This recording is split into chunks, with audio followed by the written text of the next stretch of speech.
आज हम पहले कुल्फी का एक बेस बनाएंगे और उसी कुल्फी के बेस से हम 6 अलग अलग प्रकार की कुल्फियाँ बनाएंगे। और ये सारी की सारी कुल्फियाँ एकदम ही रिच और एकदम ही मलाईदार बनेगी। ये 6 अलग अलग प्रकार की कुल्फियों को बनाने के लिए काफ़ी मेहनत लगी थी, तो प्लीज़ आप सभी से एक रिक्वेस्ट है कि इस वीडियो को लाइक और शेयर ज़रूर करना। तो यहाँ पर इस कुल्फी के बेस को बनाने के लिए पहले आपको यहाँ पर एक बड़ी सी कढ़ाई लेनी है। और आप जिस भी कढ़ाई का इस्तेमाल कर रहे हो वो थोड़ी सी मोटी रहनी चाहिए, ताकि ये जो दूध है ये इसमें जले नहीं। अब मैंने यहाँ पर लिया है ये अमूल का फुल क्रीम मिल्क। आप चाहो तो यहाँ पर किसी भी ब्रांड का दूध इस्तेमाल कर सकते हो, लेकिन हो सके तो यहाँ पर आप फुल क्रीम मिल्क का ही इस्तेमाल करिएगा, ताकि आपकी जो कुल्फी है वो एकदम ही मलाईदार और एकदम ही गाढ़ी बन सके। लेकिन अगर आपके पास ये फुल क्रीम मिल्क अवेलेबल नहीं है तो आपके घर में जो भी दूध अवेलेबल हो उसे आप यूज़ कर लीजिए। तो मैंने यहाँ पर आज 2 लीटर दूध का इस्तेमाल किया हुआ है, क्योंकि मैं यहाँ पर 6 अलग अलग प्रकार की कुल्फियाँ बना रहा हूँ। आप चाहो तो यही सेम रेसिपी 1 लीटर दूध से भी आसानी से बना सकते हो। चलिए, यहाँ पर मैंने 2 लीटर दूध इस कढ़ाई में डाल दिया है और अब हमें यहाँ पर इस दूध को उबालना है। लेकिन यहाँ पर इस दूध को उबालने से पहले हमें यहाँ पर इसमें से थोड़ा दूध एक बाउल में ट्रांसफ़र करना है। तो यहाँ पर मैंने तकरीबन 200 ml जितना दूध एक दूसरे बाउल में ट्रांसफ़र कर लिया है। और ऐसा हम क्यों कर रहे हैं ये मैं आपको आगे वीडियो में बताऊंगा। अब ये जो अगली ट्रिक मैं आपको दिखा रहा हूँ ये काफ़ी सारे कुल्फ़ी वाले इस्तेमाल करते हैं दूध को फटाफट से गाढ़ा करने के लिए। तो अब जिस बोल में हमने दूध को साइड पर रखा हुआ है उसमें आपको डालना है 4 बड़ी चम्मच मिल्क पाउडर। यदि आपके पास यहाँ पर मिल्क पाउडर नहीं है तो कोई बात नहीं, इस कुल्फ़ी को आप बिना मिल्क पाउडर से भी बड़े ही आसानी से बना सकते हो। तो ऐसा ज़रूरी नहीं है कि आपको कुल्फ़ी बनाने के लिए मिल्क पाउडर लगेगा ही, इसके बिना भी आप कुल्फ़ी बना सकते हो। अब इसी के साथ साथ हमें यहाँ पर इसमें डालना है 1 बड़ी चम्मच कॉर्न स्टार्च। यहाँ पर कॉर्न स्टार्च डालने से हमारे जो कुल्फ़ी का दूध है वो काफ़ी फटाफट से गाढ़ा हो जाएगा, और मिल्क पाउडर डालने से हमारी जो कुल्फ़ी है वो काफ़ी दानेदार बनेगी। ये जो स्टेप है ये करना ऑप्शनल है, आप इसे नहीं करोगे तो भी चलेगा। मैंने ये स्टेप आपको इसलिए दिखाया है क्योंकि काफ़ी सारे कुल्फ़ी वाले यही ट्रिक का इस्तेमाल करते हैं अपनी कुल्फ़ी को गाढ़ा बनाने के लिए। अगर आप यहाँ पर इस स्टेप को फॉलो नहीं करते हो तो आपको कुल्फ़ी के दूध को गाढ़ा करने में बस थोड़ा सा ज़्यादा टाइम लगेगा। अब आपको यहाँ पर इस मिल्क पाउडर को और कॉर्न स्टार्च को इस दूध में अच्छे से मिक्स करना है। ध्यान रहे कि इसमें कोई भी लम्स नहीं रह जाने चाहिए। चले, यहाँ पर हमारे जो मिल्क पाउडर और कॉर्न स्टार्च वाला दूध है ये बनकर रेडी हो चुका है। तो अब हमें यहाँ पर इस मिल्क पाउडर और कॉर्न स्टार्च के दूध को यहाँ पर इस कढ़ाई में डालना है और फिर हमें यहाँ पर इस दूध को उबालना है। इस दूध को आपको तब तक उबालना है जब तक इसकी जो क्वांटिटी है वो आधी नहीं हो जाती। यानी कि हमने यहाँ पर 2 लीटर दूध का इस्तेमाल किया हुआ है, तो इसका आपको तब तक उबालना है जब तक दूध की क्वांटिटी 1 लीटर नहीं हो जाती। और यदि आप चाहते हो कि आपकी जो कुल्फ़ी है वो एकदम ही गाढ़ी एकदम ही मलाईदार बने, तो आपको यहाँ पर इस दूध को आधे से भी कम यानी कि 1/4 लेवल तक इसको उबालना पड़ेगा। इस दूध को आपको स्लो या मीडियम फ्लेम पर उबालना है और इसको आप बीच बीच में चलाते भी रहिएगा ताकि ये कहीं पर जले नहीं। और यदि आपके पास टाइम कम है और आप इस दूध को फटाफट से उबालना चाहते हो तो आप यहाँ पर इस दूध को हाई फ्लेम पर भी उबाल सकते हो, लेकिन एक चीज़ का यहाँ पर ध्यान रखें कि आपको इसको लगातार चलाते जाना पड़ेगा। अगर आप इसको लगातार नहीं चलाओगे तो ये जो दूध है ये नीचे चिपक जाएगा और जलने लगेगा। शुरू में तो आपको इस दूध को लगातार चलाते ही जाना पड़ेगा, क्योंकि हमने इसमें कॉर्न स्टार्च डाला हुआ है और कॉर्न स्टार्च इस कढ़ाई के नीचे की तरफ बैठने लगेगा। तो ऐसा ना हो इसलिए आप इस दूध को लगातार चलाते रहिए। अभी ये देखिए कि ये जो दूध की क्वांटिटी है ये कितनी है, और जो दूध है ये काफ़ी पतला भी है, लेकिन जब हम इसको अच्छे से उबालेंगे तो इसकी जो क्वांटिटी है वो भी काफ़ी कम हो जाएगी और जो दूध है ये बहुत ही गाढ़ा बनेगा। चलिए, यहाँ पर अब हम इस वीडियो को थोड़ा सा फास्ट फॉरवर्ड करेंगे और यहाँ पर आप देख सकते हो कि ये जो दूध है इसकी क्वांटिटी आधी हो चुकी है और इसके ऊपर काफ़ी अच्छे से मलाई भी जम चुकी है। और हाँ, यहाँ पर जो कढ़ाई के साइड पर भी जो मलाई जमी हुई है उसको भी आप बीच बीच में निकालते रहिएगा। इसी मलाई की वजह से ये जो दूध है ये काफ़ी गाढ़ा और मलाईदार बनेगा। जैसे कि आप देख सकते हो कि जो दूध है ये काफ़ी मलाईदार बना हुआ है और पहले से काफ़ी गाढ़ा भी हो चुका है। अब हमें यहाँ पर इसमें डालना है 1.5 कप चीनी। मैंने यहाँ पर नॉर्मल चीनी का इस्तेमाल किया हुआ है। आप चाहो तो यहाँ पर पिसी हुई चीनी यानी कि पाउडर्ड शुगर का भी इस्तेमाल कर सकते हो। यहाँ पर चीनी की मात्रा कितनी रखनी है ये आप अपने टेस्ट के अकॉर्डिंग कम ज़्यादा कर सकते हो। अब हमें यहाँ पर इस चीनी को पूरी तरीके से पिघलने देना है। अब यहाँ पर इस दूध को और मलाईदार और गाढ़ा बनाने के लिए मैं यहाँ पर ये घर की मलाई का इस्तेमाल कर रहा हूँ। दूध के ऊपर जो मलाई जम जाती है उसी का मैंने यहाँ पर इस्तेमाल किया हुआ है। और बस फिर हम यहाँ पर इस मलाई को और दूध को अच्छे से मिक्स करेंगे। यहाँ पर तो अभी ये जो दूध है ये काफ़ी गर्म है और फिर भी ये काफ़ी गाढ़ा बना हुआ है, लेकिन जैसे ही ये दूध ठंडा होगा ना तो ये अपने आप ही और ज़्यादा गाढ़ा बनेगा। तो चलिए यहाँ पर हमारा जो कुल्फ़ी का बेस है ये बनकर रेडी हो चुका है। तो यहाँ पर आपको गैस को बंद कर देना है और सबसे इम्पॉर्टेंट चीज़ यहाँ पर यह है कि गैस को बंद करने के बाद भी आपको इस दूध को 5 मिनट के लिए लगातार चलाते जाना है, क्योंकि आपकी जो कढ़ाई है वो अभी भी काफ़ी गर्म है और अगर आप इसको नहीं चलाओगे तो ये जो दूध है ये जल जाएगा।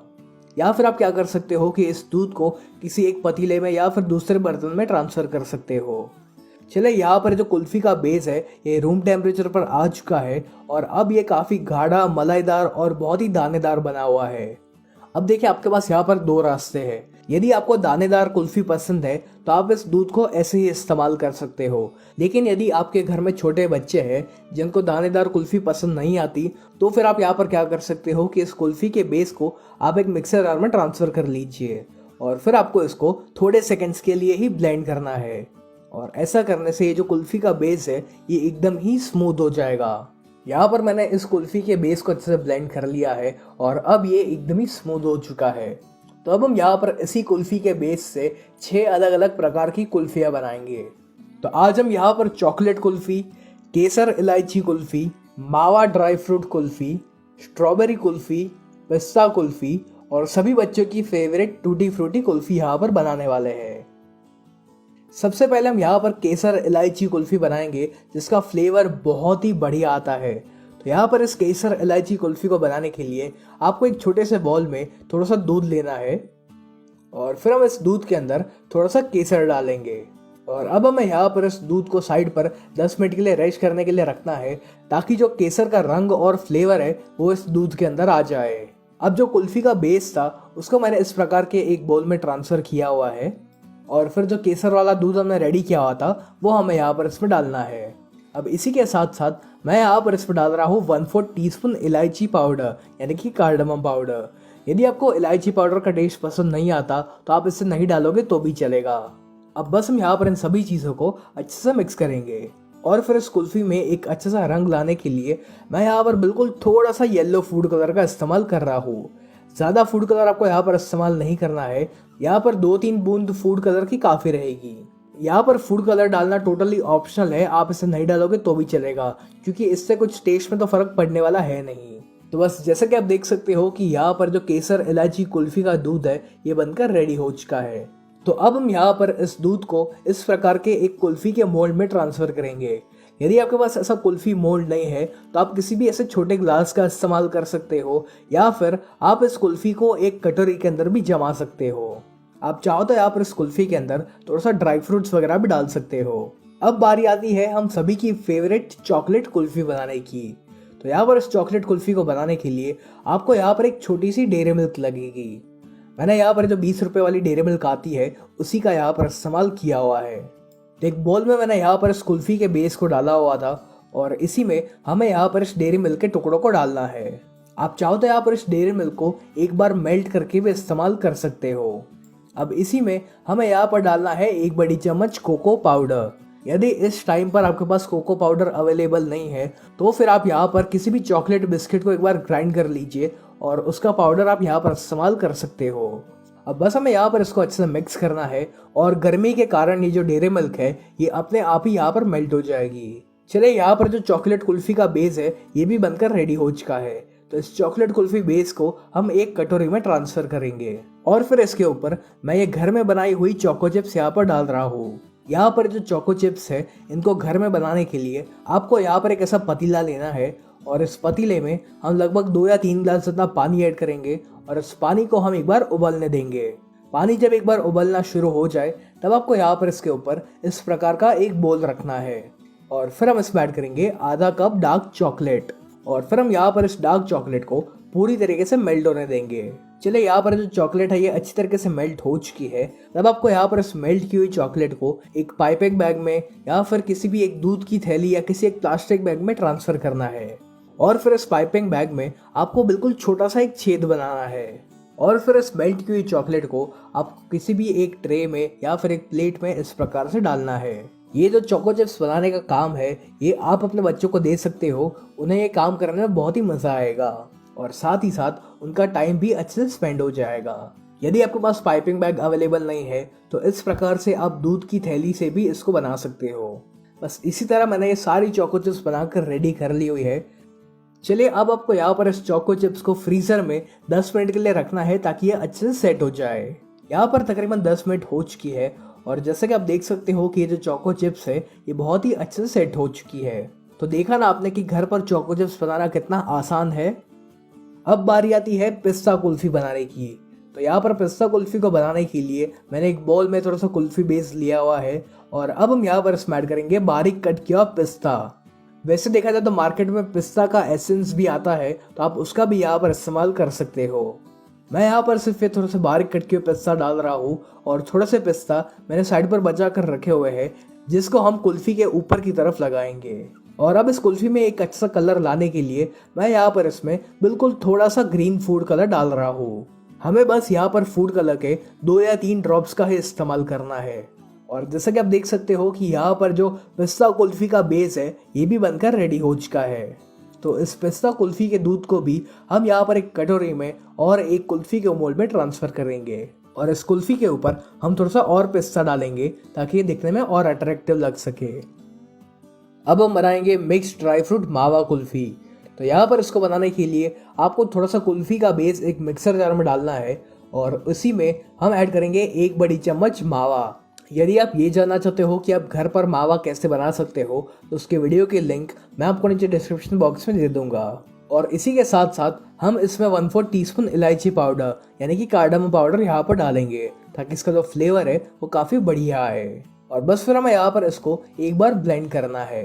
तो चलिए यहाँ पर जो मावा कुल्फी का बेस है ये बनकर रेडी हो चुका है, तो इसको हम एक कटोरी में ट्रांसफ़र करेंगे और फिर हम यहाँ पर इसमें कुछ ड्राई फ्रूट्स ऐड करेंगे। तो मैंने यहाँ पर थोड़ा सा बादाम, काजू और पिस्ता का इस्तेमाल किया हुआ है। और बस इसी तरह हम इस मावा कुल्फी के बेस को एक कुल्फी मोल्ड के अंदर भी ट्रांसफ़र करेंगे और इसके ऊपर भी हमें ये ड्राई फ्रूट्स ऐड करने हैं। चलिए अब हम बनाएंगे बच्चों की फेवरेट टूटी फ्रूटी कुल्फी। तो यहाँ पर मैंने एक बोल के अंदर थोड़ा सा कुल्फी बेस डाला हुआ है और अब हम यहाँ पर इसमें ऐड करेंगे आधा छोटी चम्मच वेनिला एसेंस और इसी के साथ साथ मैं यहाँ पर इसमें डाल रहा हूँ थोड़ी सी टूटी फ्रूटी।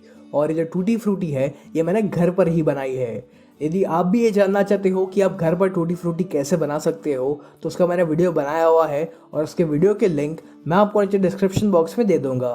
चलिए यहाँ पर जो टूटी फ्रूटी कुल्फी का दूध है ये भी रेडी हो चुका है, तो इसको भी हम एक कटोरी में और एक कुल्फी के मोल्ड के अंदर ट्रांसफ़र करेंगे और फिर आप चाहो तो इसके ऊपर भी थोड़ी सी टूटी फ्रूटी लगा सकते हो।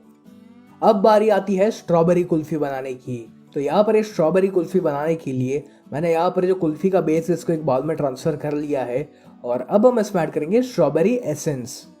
यदि आपके पास स्ट्रॉबेरी एसेंस नहीं है तो आप स्ट्रॉबेरी का पल्प या फिर स्ट्रॉबेरी का जो सिरप आता है उसका भी यहाँ पर इस्तेमाल कर सकते हो। और बाई चांस आपके पास इस वक्त स्ट्रॉबेरी है तो आप उसको बारीक बारीक चॉप करके यहाँ पर इस्तेमाल कर सकते हो। चलिए यहाँ पर जो स्ट्रॉबेरी कुल्फ़ी का बेस है ये भी बनकर रेडी हो चुका है, तो इसको भी मैंने इस प्रकार की एक कटोरी में ट्रांसफ़र कर लिया है और फिर मैं यहाँ पर इसके अंदर कुछ लाल कलर की टूटी फ्रूटी यहाँ पर डाल रहा हूँ। चलिए यहाँ पर हमारी सारी की सारी 6 कुल्फ़ी बनकर रेडी हो चुकी है और इनको मैंने इस प्रकार के एक मोल्ड में और कटोरी में ट्रांसफ़र कर लिया है। तो अब आपको यहाँ पर इस कुल्फ़ी मोल्ड के ऊपर इस प्रकार का एक बटर पेपर लगाना है। आप चाहो तो यहाँ पर बटर पेपर के बजाय किसी एक प्लास्टिक शीट या फिर सिल्वर फॉइल का भी इस्तेमाल कर सकते हो। और फिर हम इसके ऊपर इस प्रकार का एक रबर बैंड लगाएंगे और फिर इस बटर पेपर के ठीक बीच में आपको एक चाकू की सहायता से छेद करना है और इसके अंदर हम एक आइसक्रीम या फिर कुल्फी के स्टिक रखेंगे। उसी तरह आपको यहाँ पर इस कटोरी के ऊपर भी इस प्रकार का एक बटर पेपर या फिर सिल्वर फॉइल पेपर का इस्तेमाल करना है और इस पर भी हम ये रबर बैंड लगाएंगे। चलिए यहाँ पर मैंने सभी कुल्फी के ऊपर ये बटर पेपर लगा लिया है। तब आपको यहाँ पर इन कुल्फी को फ्रीज़र में लगभग 15 से 16 घंटे के लिए रखना है ताकि ये अच्छे से सेट हो जाए। यहाँ पर 15 घंटे हो चुके हैं, तब हम यहाँ पर इसके ऊपर से इस रबर बैंड को और बटर पेपर को निकाल लेंगे और फिर इस कुल्फी को इस मोल्ड में से आसानी से निकालने के लिए आपको यहाँ पर एक ग्लास में थोड़ा सा गुनगुना पानी लेना है और फिर इस कुल्फी के मोल्ड को हम इस गुनगुने पानी में सिर्फ 5 सेकंड के लिए रखेंगे और बस आपकी जो कुल्फ़ी है वो बहुत ही आसानी से इसमें से बाहर निकल जाएगी। यदि आपको यहाँ पर एक गुनगुना पानी का इस्तेमाल नहीं करना है तो फिर आप इस कुल्फ़ी के मोल्ड को अपने दोनों हाथों के बीच में रख कर ऐसे घिस सकते हो और आपके हाथों की गर्मी से ही ये जो कुल्फ़ी है ये इस कुल्फ़ी के मोल्ड में से बहुत ही आसानी से निकल जाएगी। और जिन कुल्फ़ी को हमने कटोरी में भी सेट करने के लिए रखा हुआ था वो भी बहुत ही अच्छे से सेट हो चुकी है। ये सारी की सारी कुल्फ़ियाँ बहुत ही अच्छे से जमी हुई है और इसका टेक्सचर टेस्ट बिल्कुल वैसा ही आता है जैसे कि आपको मार्केट की कुल्फ़ियों में मिलता है। तो कैसी लगी आपको ये कुल्फ़ी की रेसिपी? अगर आपको ये वीडियो पसंद आया हो तो इसको लाइक और शेयर ज़रूर करना और आपको और कौन कौन सी कुल्फ़ी या फिर आइसक्रीम की रेसिपीज़ जाननी है ये भी आप मुझे कमेंट्स में ज़रूर लिख कर बताइए।